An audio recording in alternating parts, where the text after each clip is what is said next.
आजपासून 100 वर्षांपूर्वी एका पुस्तकामुळे महाराष्ट्राचं राजकारण आणि समाजकारण ढवळून निघालं होतं. पुस्तकाच्या लेखकापासून प्रकाशकापर्यंत सगळ्यांना तुरुंगात जावं लागलं होतं आणि त्यांना तुरुंगातून बाहेर काढण्यासाठी पुढे सरसावले होते डॉक्टर बाबासाहेब आंबेडकर. हे प्रकरण ज्यावरून सुरू झालं ते पुस्तक होतं देशाचे दुश्मन आणि ते लिहिलं होतं दिनकरराव जवळकर यांनी. काय होतं या पुस्तकात, त्यावरून गेल्या शतकाच्या पूर्वार्धात इतकी घुसळण का झाली, या व्हिडिओतून आपण सविस्तर जाणून घेऊ. नमस्कार, मी नामदेव काटकर, BBC मराठीमध्ये तुमचं स्वागत. 20व्या शतकाच्या पूर्वार्धात आणि विशेषतः महात्मा फुलेंच्या निधनानंतर फुल्यांबद्दलचा टिळक पक्षीयांचा राग वारंवार कुठल्या ना कुठल्या मार्गाने दिसून येत होता.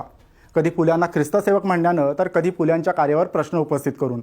या सगळ्याबद्दल ब्राह्मणेतर चळवळीत नाराजीचा आणि संतापाचा सूर उमटत होता.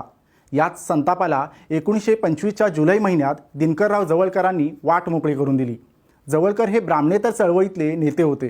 त्यांचं देशाचे दुश्मन पुस्तक टिळक पक्षीयांना तिखट उत्तर होतंच, मात्र पुढच्या अनेक वर्षांच्या वादाला तोंड फोडणारंही होतं.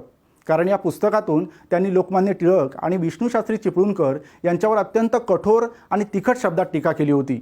पण ज्या संतापातून हे पुस्तक लिहिलं गेलं, त्या संतापाला आगीचं रूप देण्याची घटना 3-4 महिने आधी पुणे नगरपालिकेत घडली होती. झालं असं की 1925ला केशवराव जेधे पुणे नगरपालिकेत नगरसेवक म्हणून निवडून गेले होते. नगरसेवक म्हणून जेध्यांनी आणलेला एक ठराव कमालीचा वादाचा ठरला.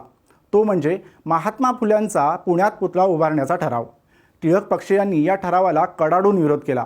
केवळ विरोधच नव्हे, तर फुल्यांवर टीकाही केली. फुल्यांचं पुण्यात काम काय आहे, त्यांचा पुतळा उभारायचा तर कोल्हापुरात उभारा, असं जाहीर बोलण्यात आलं. फुल्यांबद्दल वापरण्यात आलेले शब्द आणि त्यांच्या पुतळ्याला केलेला विरोध केशवराव जेध्यांच्या जिव्हारी लागला.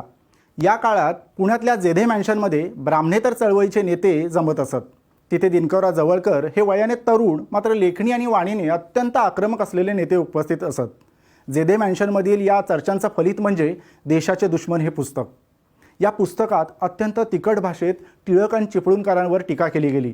पुण्यात राहून थेट टिळक चिपळूणकरांनाच देशाचे दुश्मन ठरवण्याचं धाडस जेधे जवळकरांनी केलं होतं. या पुस्तकाच्या वादानं अखेर कोर्टाची पायरी चढली. विष्णूशास्त्री चिपळूणकरांचे चुलत पुतणे कृष्णराव चिपळूणकर यांनी देशाचे दुश्मन पुस्तकाचे लेखक दिनकरराव जवळकर, प्रकाशक केशवराव जेधे, प्रस्तावना लेखक केशवराव बागडे आणि मुद्रक रामचंद्र लाड यांच्या विरोधात फिर्याद दाखल केली. सिटी मॅजिस्ट्रेट फ्लेमिंग यांच्यासमोर या खटल्याची सुनावणी सुरू झाली. चिपळूणकरांच्या बाजूनं वकील म्हणून उभे होते लक्ष्मण बळवंत भोपटकर. भोपटकर हे त्यावेळी निष्णात वकील मानले जायचे. भालाकार भोपटकरांचे हे भाऊ. टिळक चिपळूणकरांसाठी या पुस्तकात वापरण्यात आलेले शब्द म्हणजे गिधाडे, नीच, गाढवाचं पोर, कुत्रा, जंत असे अनेक शब्द आक्षेपार्ह असल्याचे भोपटकरांनी कोर्टात सांगून टिळक चिपळूणकरांची बदनामी झाल्याचं सिद्ध केलं. त्यानुसार मॅजिस्ट्रेट फ्लेमिंग यांनी बदनामीकारक लेखनाचा ठपका ठेवत शिक्षा सुनावली. यात लेखक जवळकर आणि मुद्रक लाड यांना 1 वर्ष तुरुंगवास आणि 250 रुपये दंड, तर प्रकाशक जेधे आणि प्रस्तावना लेखक बागडे यांना 6 महिने तुरुंगवास आणि 100 रुपये दंड ठोठावण्यात आला. चौघांची पुण्यातल्या एरवाडा तुरुंगात रवानगी झाली. आता शिक्षा कमी करण्यासाठी किंवा निर्दोष बाहेर येण्यासाठी अपिलात जाणं आवश्यक होतं आणि भोपटकरांसारख्या निष्णात वकिलासमोर कुणी दुसरा वकील उभं राहण्याचं धाडस करत नव्हता. आणि इथेच डॉक्टर बाबासाहेब आंबेडकर पुढे येतात. आंबेडकरांनी याच काळात नुकतीच आपली वकिली सुरू केली होती. त्यांच्यापर्यंत देशाचे दुश्मन पुस्तकाचा वाद पोहोचला होता. त्यांनी हे पुस्तक वाचलंही होतं. त्यावरची त्यांची प्रतिक्रिया अत्यंत बोलकी होती.